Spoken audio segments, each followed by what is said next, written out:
Yeah.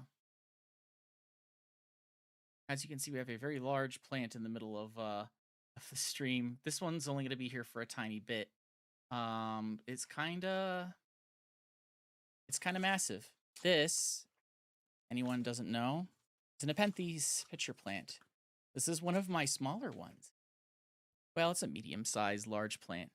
Some people would call it mammoth size, but this is one of the smaller pitchers. They get bigger than this. This is Rafflesiana. These are big pitchers. Not as big as some. Like you can see right here how big they can get. Right here.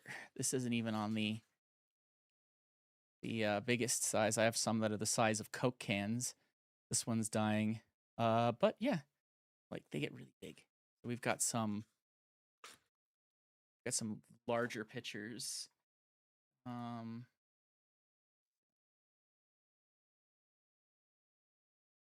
Right. Well, yeah, like I brought this out specifically to show just how big some of these plants can get. Because they do get big. Like really, really big. On their own, too. Like they don't really need much food to get this large. So it's pretty impressive how large a plant like this can get without much stuff going on here. Let's see. Well, it looks fine. At least the stream seems to be working. Health's good.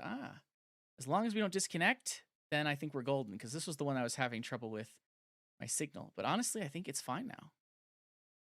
Okie dokie. Artichoke. Yeah.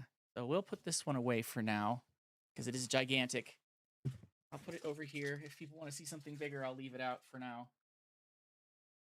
But today's stream, we've got some ones today. I got some stuff from my friends, so we'll show those off first. We'll talk about them. Like a lot of sticky plants today. I like sticky plants. They're cool. Here we go. So just put them all right there, and then just here. Hopefully.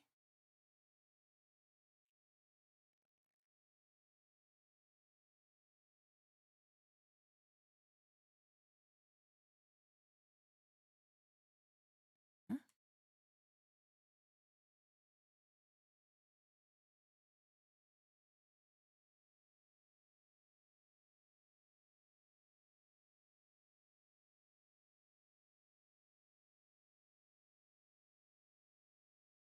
Go.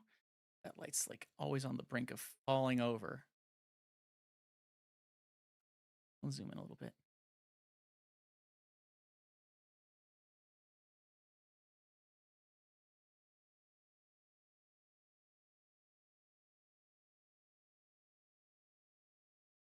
So, if you're wondering what these are pinguicular butterworts.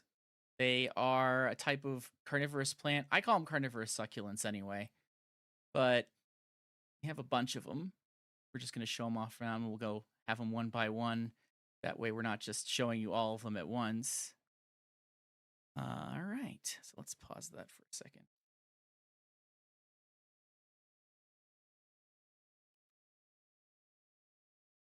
And we'll just go one by one. And we'll show off another thing too. Now let's start with this one, because it's probably one of the most interesting. Here we go.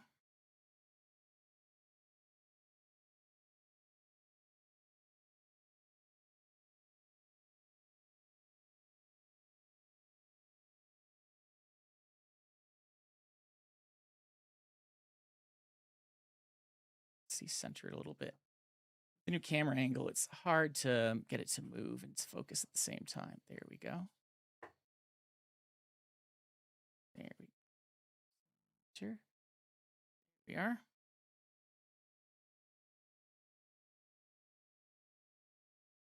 Wants to focus on the flower, that's okay.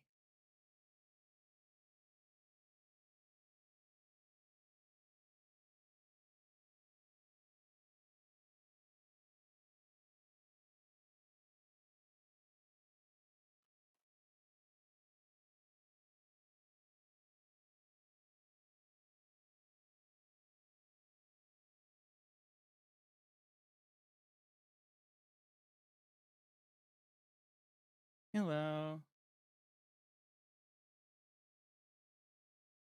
We'll take the tag out just for now.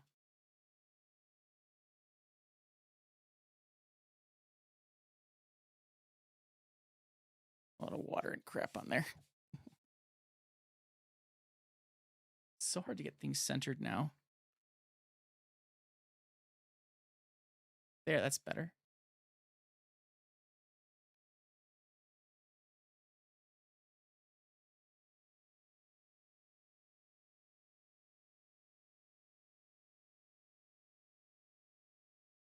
Let's.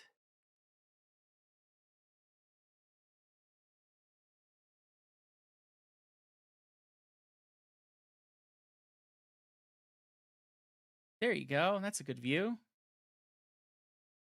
know if anybody's actually watching. Nobody. That's okay.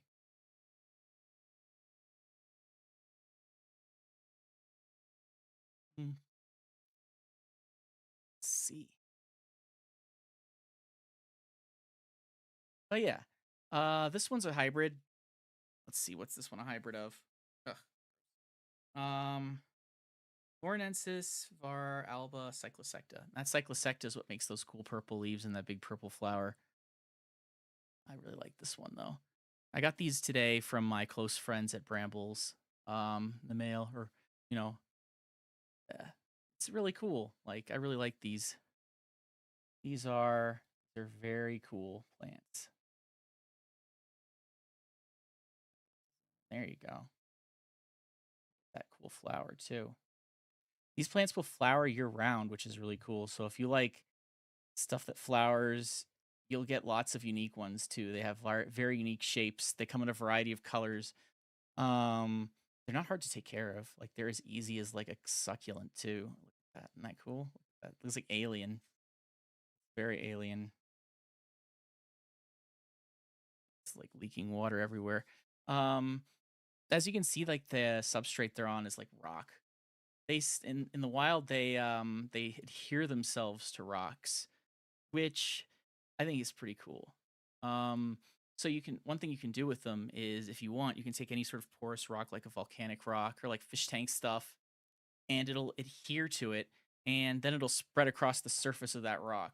Now I could like find a picture of it. I'm not super good at OBS right now. I'll have to figure that out later. But one of the things you can do is, like I said, you can put them on the rock, and then multiple of them will just spread across the surface of it, said rock.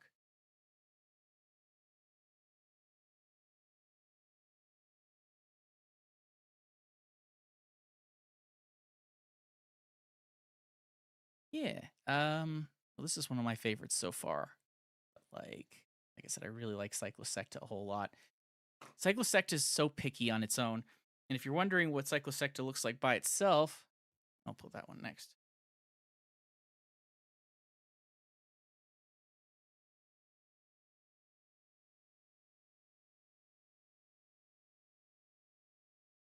This is Cyclosecta. I know it's not purple, unlike the other one. It's a little more green, probably because it's like light levels as well as substrate that define the color of the leaves on these things. This one's also dormant, as you can tell, because it looks like a freaking cabbage right now, rather than a plant. The other one's more carnivorous leaves. When the leaves are carnivorous, they have a spoon shape to them. So like this is another one that has that spoon shape. Those are carnivorous leaves. You can tell because they have that look to them. And how they catch their prey is they're sticky. So like they're like little bugs, like fruit flies and drain flies. So if you have a problem with pests in your kitchen, you just keep one of these in there, and it'll eat it, and they'll just like be covered in them. It's really cool. It's like one of the best forms of natural pest control you can get. If you don't feel like spraying your kitchen with bug spray, that's for sure. You know, you know, it's to be expected. This we can bring out something a little more spectacular again.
Jump scare. Let's see. All right. Here's a cool one. This is, let's zoom out. It's a big plant. This is Binata, this alien looking thing. This is another sticky plant from Australia. All the weird ones come from Australia. All my best stuff comes from there. I've had this plant for a long time. Actually, it looks like you can see there's actually even more plants. Like if you look under the surface here, I need to trim it. There's a lot of dead stuff, but you can see it's pretty happy. It's got a lot of growth on it. Like look at these. These are huge. And these are a nice like red color. That's how you know it's healthy. I've got sticky stuff on my fingers from these. Look at the devil's pitchforks. And that's why it's called Binata, is because they will split off into two forks. But sometimes you can get like this one has like four forks on it. Hell, it's actually got 5. It's sticking to my gloves. Like this one right here. That's actually got an extra mutated one off the corner of it. Some of these, look, this one's got like 6. Right here, right there. That one's like, man, this thing's going nuts. That's crazy. Definitely crazy.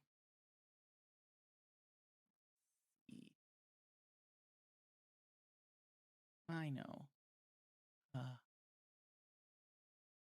But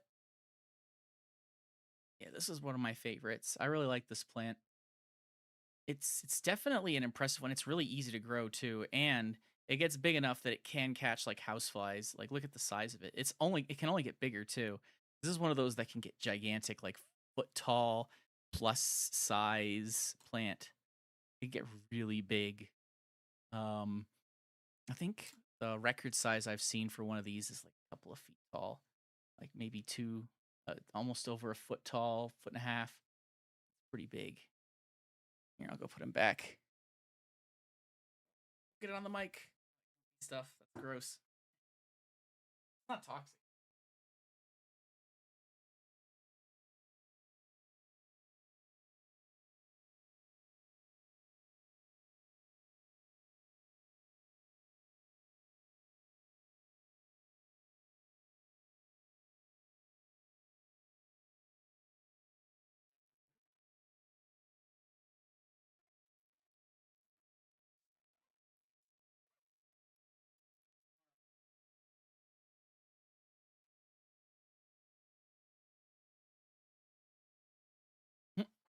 Well, I'll say one thing.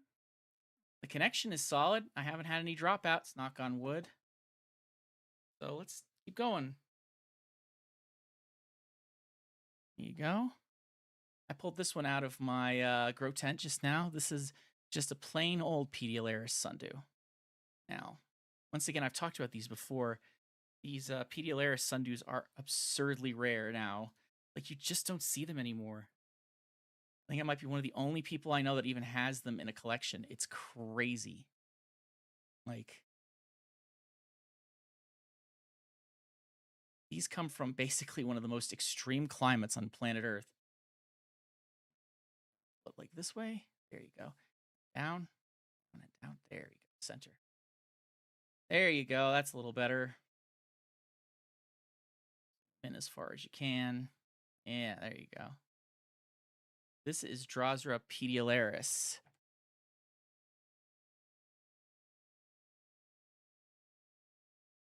Which is just a plain old Pediolaris sundew.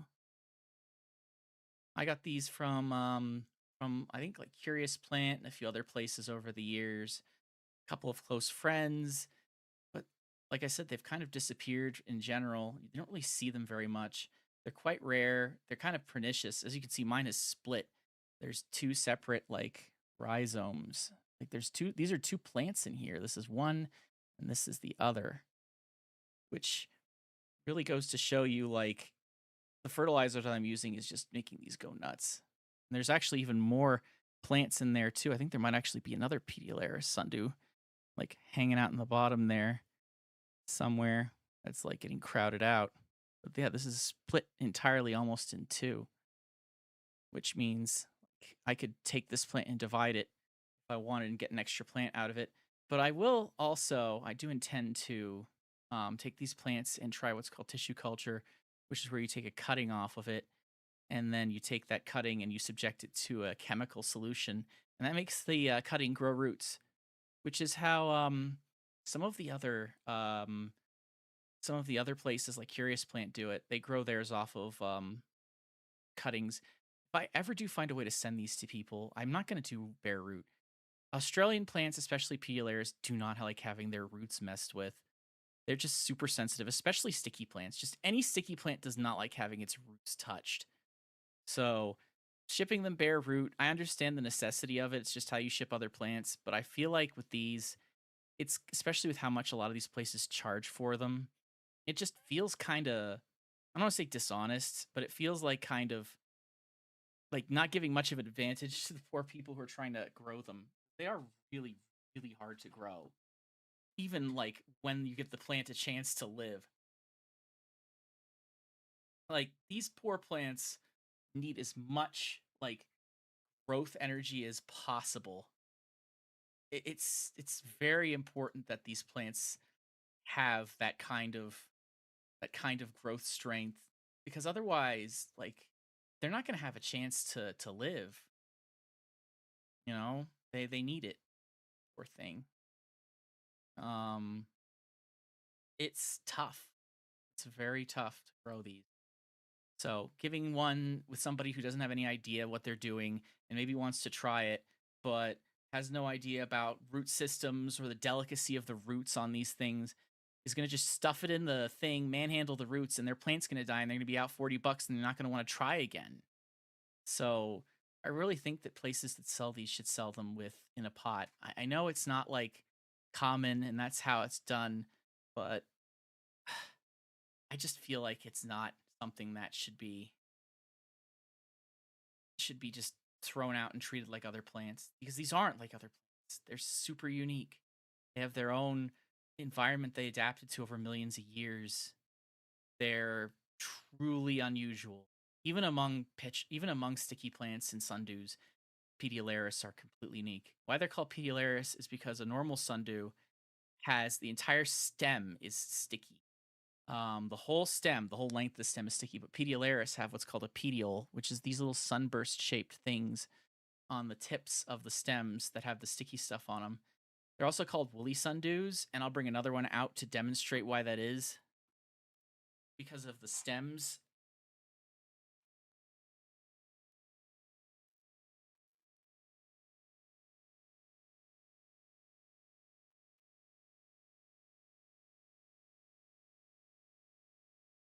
Like here we have another excellent example of a Pediolaris drosera. This is Athlanata.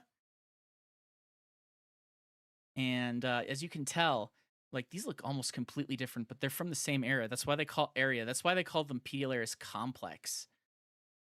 They have these as you can see, the stems on the lanata have this fuzzy stuff on them. That fuzzy stuff is why they're called woolly sundews. It's designed to both repel rainwater from torrential downpours and also to help wick moisture from the very air they're in because they get a torrential downpour of rain about once a year. So the rest of the year, they have to pull moisture from the air. So they were kind of like those moisture farms in Star Wars. At least that's what I've heard. I could be wrong, but from what I've heard, that's how they do it because they don't get much rain at all. So they go dormant quite frequently during the non-rainy season. Dormancy for these guys is hard to figure out too, so that's another reason that they're challenging. The best way to avoid it, in my opinion, is to just put them in a tray water it, fill up the tray, and when it dries out, fill it up. These guys come in a lot of variety of types. They come in a lot of variety of different shades and shapes. Some of them, the shapes are just absolutely wild. Like I said, there's a huge variety of these guys, and there just aren't that many people selling them. Probably my favorite one is falconeri, which is like really close. It is closely related to fly traps. It's basically like a sundew meets a fly trap. Well, I've got a little friend coming too. I have something else. Here you go. Got We got another friend over here. You're Joltik. Here you go. We got plush Joltik over here. He's just hanging out with the Sundews. He's just taking a ride around. That's funny. I got him a little earlier a while ago, and I just pulled him out of storage today. He's cute. Look at him. He's doing a little ride around. I love this one. He's one of my favorite Pokemon. I like yellow Pokemon. That's why my favorite is Sparse. It's a mystery though. Why? Like him. I'll sit you over here. I'll zoom out.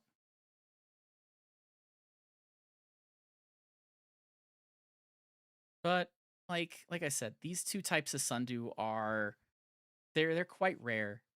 And I really am going to try and find a way to make them a little more common in the hobby, whatever I can do, because I just like them a whole lot. Look at them; they look like Kush balls. They're super cool. Look like fireworks. There's so many different kinds, and look how just different these two are just from their appearance. Just like standard color variation. All right, we'll put them over here, and we'll bring out another one of these. This is Gigantea. Here, let's go wipe that off. Oh,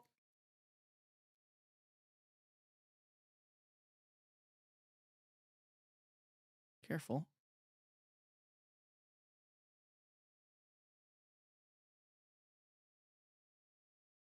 Gently. There you are. There we go. I'll zoom in on that. This little remote is coming handy. There we go. This is Pinguicula gigantea red leaf. Or hence the red leaves. I don't think it has red flowers though. Never seen a red flower in a gigantea. But I've seen white flowers and I've seen pink. I've actually never really seen too many giganteas flower. But they're super cool. So far so good on the stream. Regardless of whether I'm having many viewers or not, I at least know for a fact that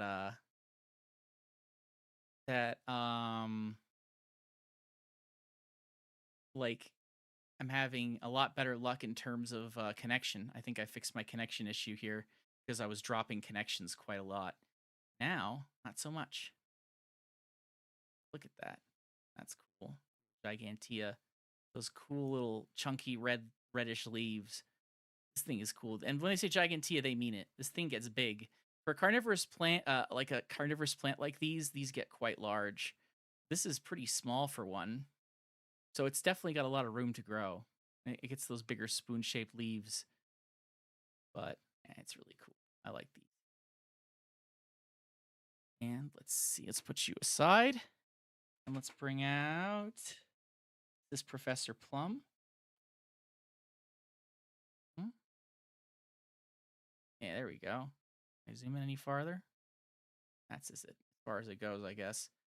Yeah, this is Professor Plum, which I forget which cross this is. But these are super cool. I love the way they look. Those cool spoon-shaped leaves. This one's obviously coming out of dormancy because you can see the leaves are kind of pointy in the middle and they get a little less pointy at the edges. When they're in full dormancy, they have like a lotus-like appearance where the leaves get really tightly clustered and look like a succulent rather than those spoon-like carnivorous leaves. So that's what they look like anyway. Now this one's pretty cool. I'll have to take a look at that. Not a... I put that tag.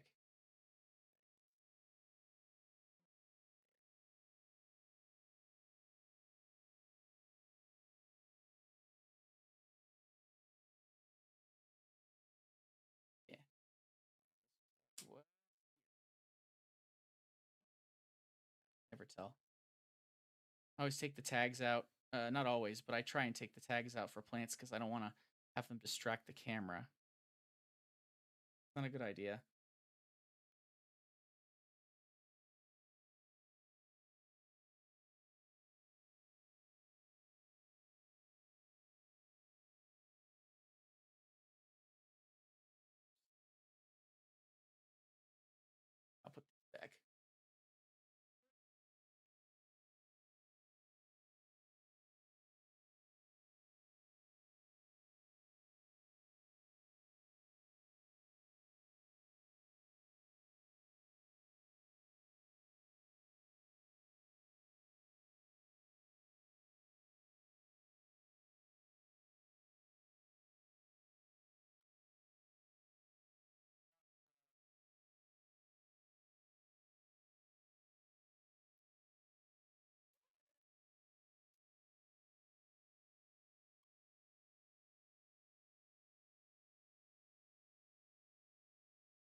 There we go. We'll just talk for the rest of the way. Tell me about these.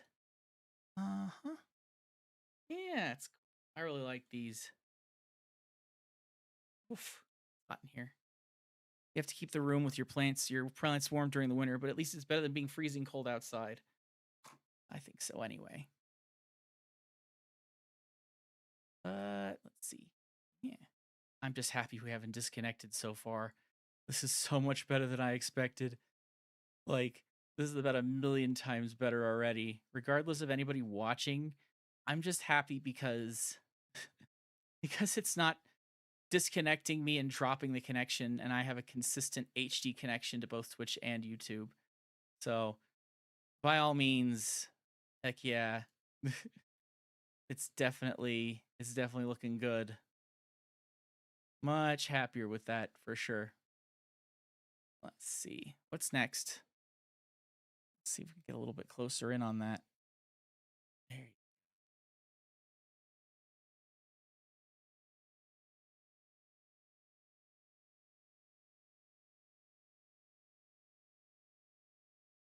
Look at that. That's pretty, isn't it?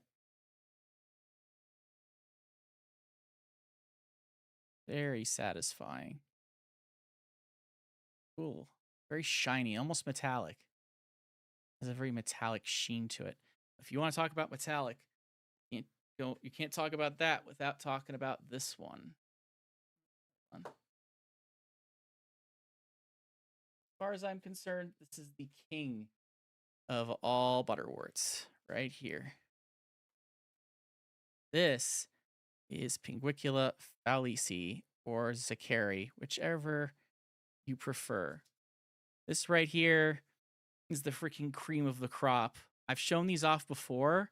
I have like 4 or 5 of them. I'm addicted. I love them. These are so cool. Even for a butterwort, these are really neat. You know, since nobody's going to be watching this, I'll bring out something else too later that's pretty cool. Well, people are going to watch it. They'll watch the VOD. But yeah, like I'll bring something out else in a minute. But yeah, Zakari, falisii, this is just one of my favorites. You can see those spoon-shaped leaves. So this one's in full carnivorous mode. It's not going dormant. You can see that really cool, blushy, shady pink at the very edges, and in the inside, that nice lime green.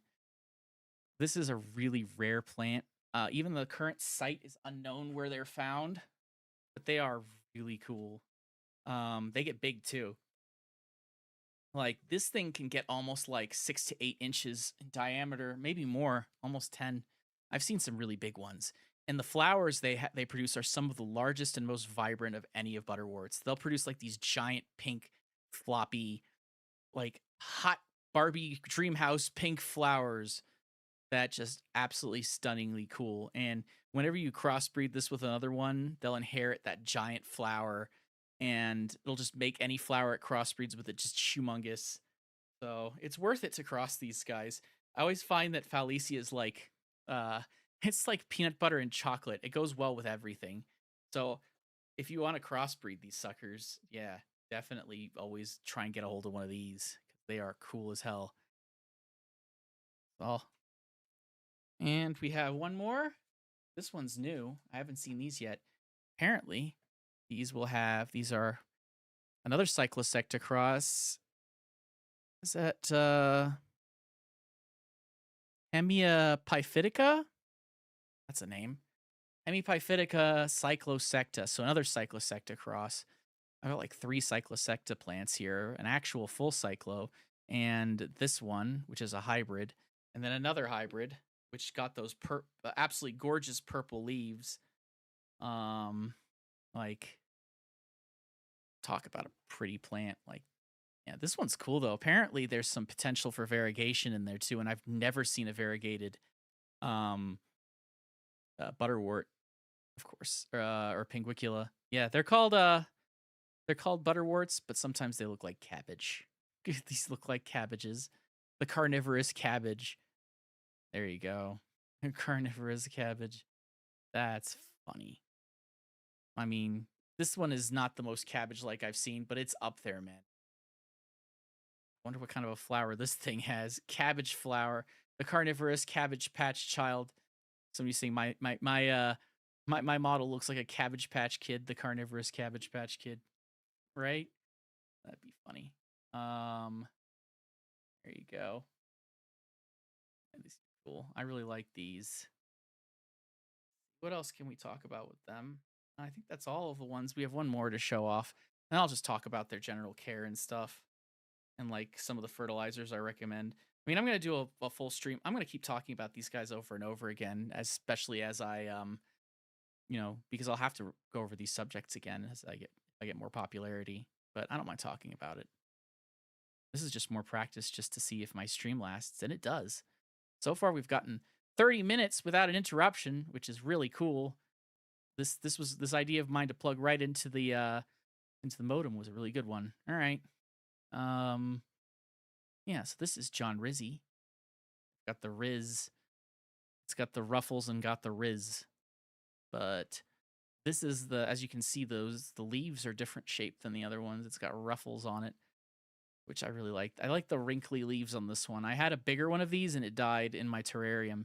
And I will be doing a terrarium build stream later, which I really like. Why it keeps closing my model's eyes. I am not closing my eyes that much. But yeah, I like this one. This is a really cool one. Look at that is so cool. Very pretty. That's a cool plant. I'm gonna pull it back. Then I want to take a look at the cyclosecta again. Oh, excuse me. Luckily, it was just the bottom. And that's why we're careful. This is an opportunity to show off the roots, actually. That's what this is for. Messes are made to have messes on it. See, I'm just holding it up. See, it's fine. It's got a little bit of gunk on it, but I can clean that off in a second. We'll just clean that off. Look at that. Put you right there gently. Clean that off. Perfect. Well, that was close. That could have been a lot worse. If this ever happens, like if you ever get anything on the leaves of these, this is actually a good opportunity. Look how shallow these roots are. Like, I'll show you just how shallow the roots are on a butterwort. Like, look at that. See that? That's how shallow the roots are on them. They have very, very shallow roots.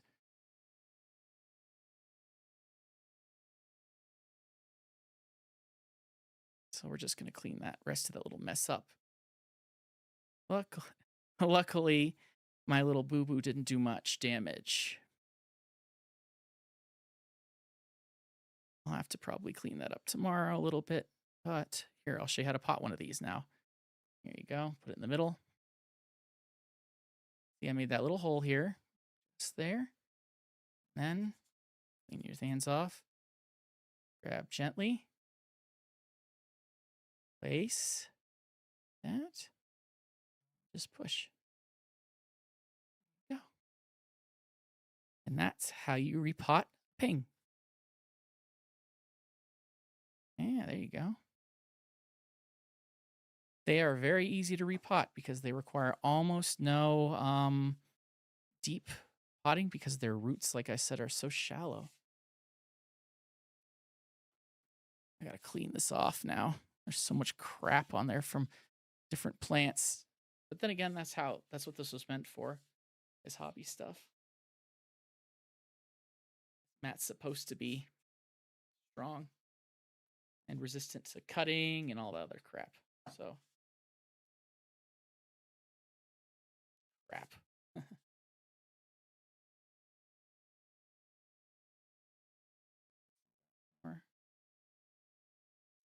Back in. There we go.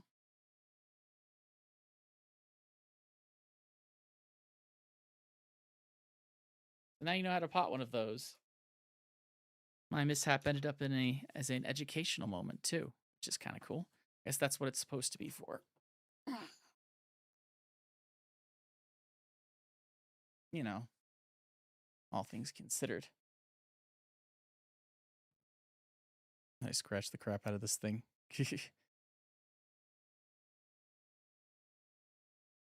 I'll clean it off later.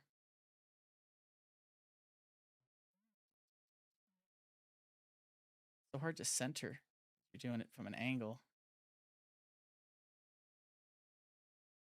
There you go.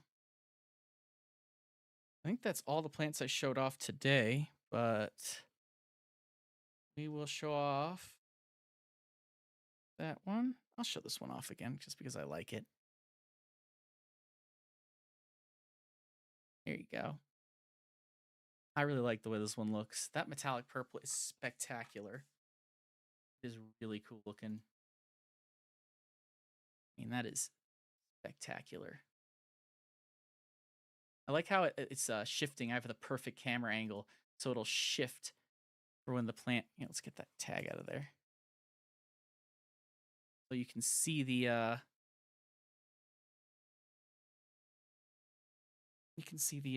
plant. You can see the flower when the flower comes by, and then see that flower nice and clear, that beautiful sort of soft pink or purplish. And then when it turns, it focuses in, and you can see that really pretty purple, those purple carnivorous leaves. That is so cool. Look at that. It looks like it shines. I'm surprised they never made a Pokemon out of these. They're cool. Like, we've got fly traps, we've got pitcher plants, we've got several kinds of pitcher plants, I think.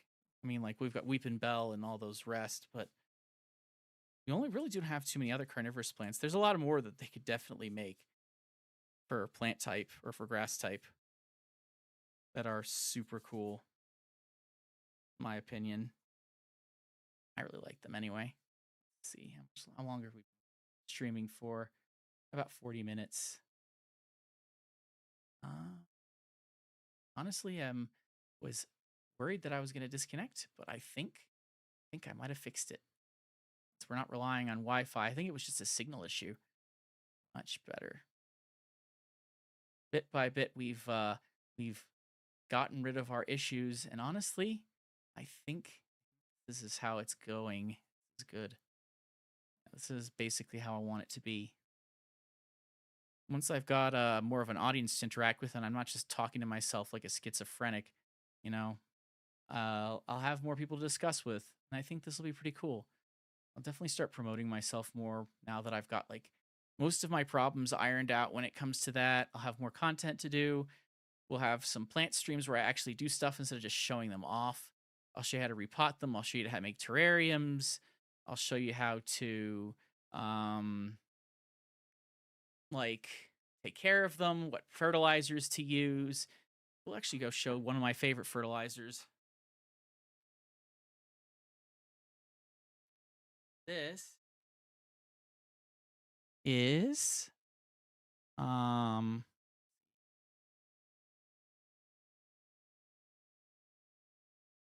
Brambles Botanicals Pink Perfume. This stuff is really cool.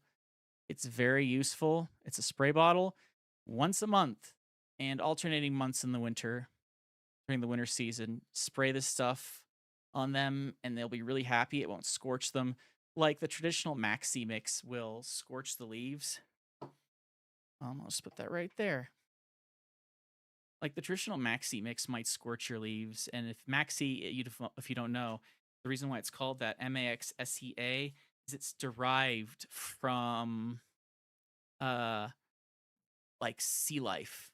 So crushed shellfish, things like that, and fortified with a little bit of non-organic nitrogen, but it's a primarily organic fertilizer, but it can be kind of harsh. I noticed that once I switched off using it, I stopped having so many deaths of my plants. Because before then I was having like a lot of deaths, maybe from like nutrient overflow and like the plants getting like crown rot. That's the one problem with pings. They can be very delicate. So just like succulents, the moment you get crown rot, it's all over. And this part's the crown in the middle here. If you see brown in like the center, it's basically over. Take as many pullings of the outer leaves as possible and see if you can't like get the plant to prop off of those, because your plant's basically gone once the crown happens to start browning. Because crown rot is like I've tried to save so many plants with crown rot, and you just can't. It's basically gone by that point. It's like cancer, it's just done. Um, but the like outer leaves turning brown, that's fine, that's natural. The thing about carnivorous plants is they're always in a state of flux. They're always growing and losing leaves at the same time, just constantly growing, constantly losing leaves, and in a perpetual state of change, which I think is one of the best things about them is like if they have like an ugly leaf or a couple dead leaves on them, or they're not looking too good, just wait a little while and they'll usually just grow new stuff, grow new pitchers, grow new leaves, grow new sticky parts. They'll change with the seasons. Even the tropical ones will change a little bit. These are pretty tropical plants. But yeah, like I really like these. We'll swap this out for Felici. Or just add Felici. There you go. Just add him right here. There you go. Now you got both. You got purple and pink, sort of metallic purple, metallic pink. These two are really cool together, I think. Then we have the regular cyclosecta right here, which looks like a cabbage. It's so funny how this is like the plant that's supposed to be that purple color, and it just looks so green. I'm hoping that that when it gets out of that dormancy, it'll change back to its purple color, or it'll just turn into mush because cyclosecta is a picky little bugger. They grow on freaking limestone cliffs, so they don't like a lot of moisture. Little jerk. I've killed a couple, but I've killed like 10 of these things. This is like my another try with cyclosecta. I'm hoping that I don't kill it this time. Knock on, man. Please don't die, little plant. I'd be very sad if you did. I'd be really sad. Yeah. It's cute. I like it. That all that crap falling in all over my mouse pad now. It's everywhere. Plant detritus. What happens when you have plants? Oh, their crap everywhere. It's like having dogs. You have dog hair everywhere. That's out a little bit. Look at that. That's cool.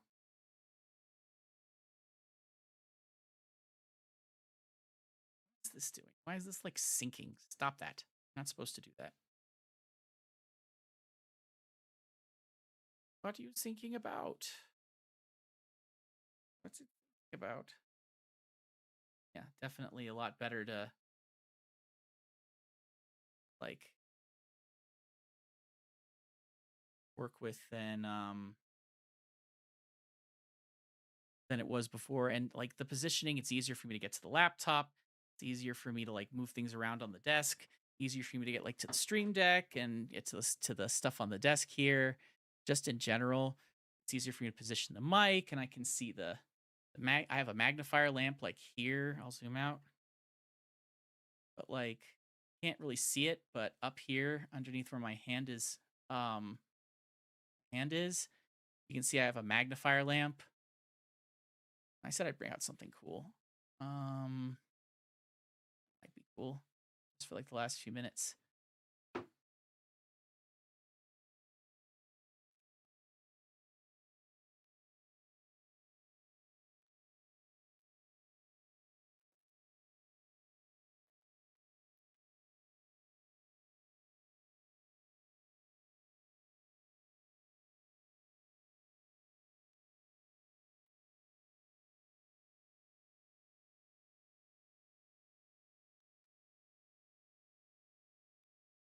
Here you go.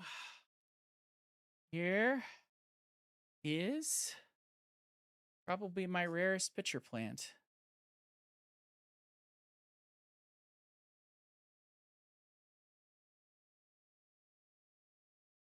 This is Nepenthes edwardsiana, one that everybody wants. Very small right now. It takes forever to grow. As you can see, this plant was not easy to get a hold of. But a friend of mine had a big one, and he took a cutting off of it, and that's what this is.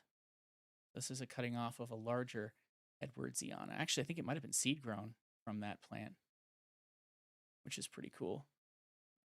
This thing is crazy rare. People love these. It's a lot of people poach them, which is horrible because they're very endangered because people want them. I'm lucky I got this from a friend, so it's ethical, you know. So his plant was not poached. Thank God. I couldn't live with myself if I had to buy a poached plant. Horrible.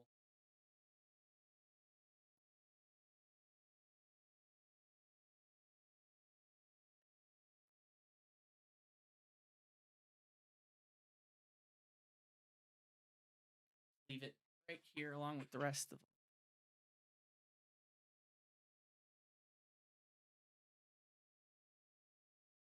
Yeah, there you go.